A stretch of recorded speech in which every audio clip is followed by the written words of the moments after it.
Сәлем достар, біз бүгін қытайлықтардың бао бәліштерін дайындайтын боламыз. Бізге ол үшін келесі ингредиенттер қажет.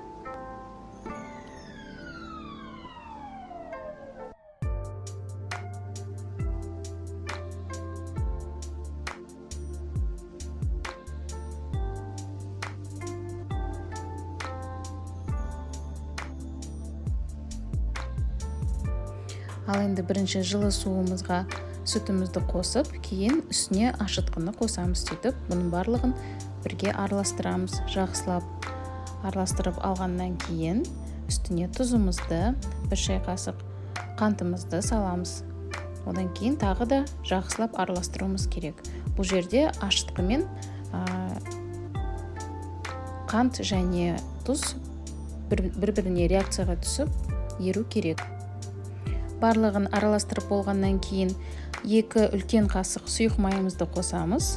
Кейін ұнды сита арқылы 500 грамды қосатын боламыз біртіндеп.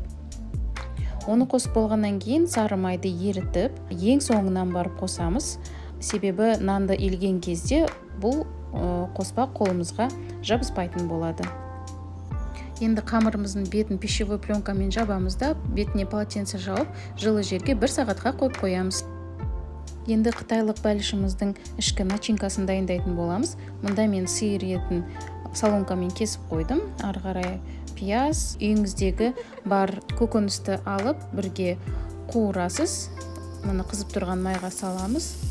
Оны дұрыстап, жақсылап еттің пісіріп алғаннан кейін үстіне көкөністі қосып, жақсылап қуыратын боламыз.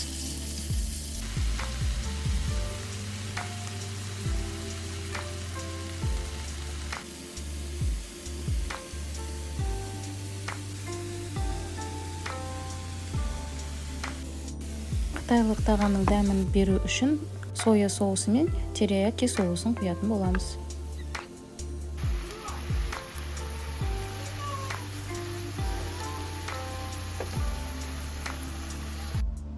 Ал енді біздің қамырымыз 1 сағат тұрып, жап-жақсы үлкен болып ашыды. Енді ары қарай осы қамырды илейтін боламыз.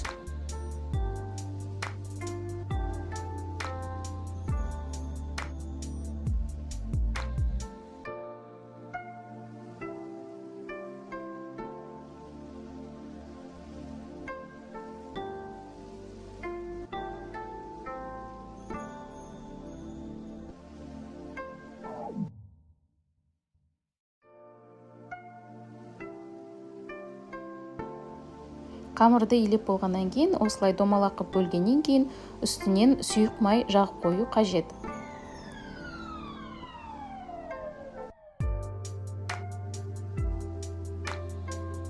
Кейін қамырды ортасынан осылай етіп бүгіп, үстінен кішкене басып, бір шетке жинап қоямыз. Болғаннан кейін үстінен сүлгіні жауып, 15 минутқа қалтыру керек.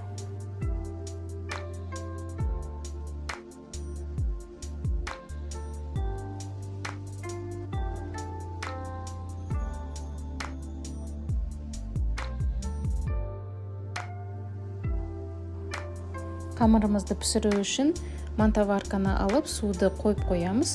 Су қайнай берсін, ал мынау мантаварканың бөліктерін үстіп сұйық маймен жағып қоятын боламыз.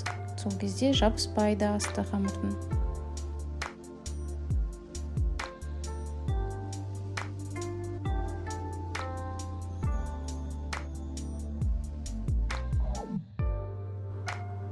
Қамырымызды міндетті түрде қайнап тұрған суға салуымыз қажет.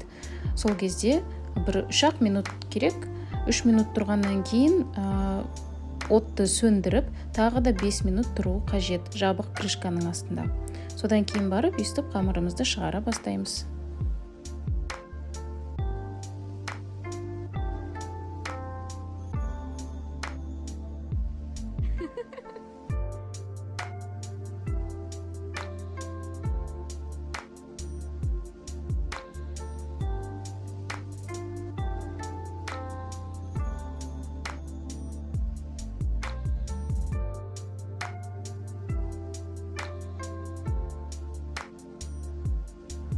Енді дайын болған қамырды алып, ортасына начинкамызды сала бастаймыз.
Мінекей бізде осындай Қытайдың бау бәліштері дайын болды.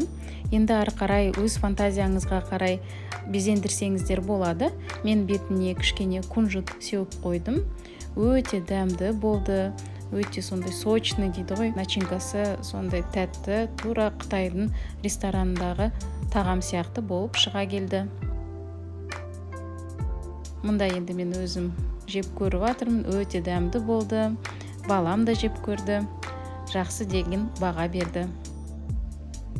Бұл рецепт сіздердің жүректеріңізден орын тапты деп ойлаймын. Соңына дейін көргендеріңіз үшін көп рахмет. Енді осы видеоға лайк басып, тіркеліп, комментарий қалдыруды ұмытпаңыздар. Сау болыңыздар.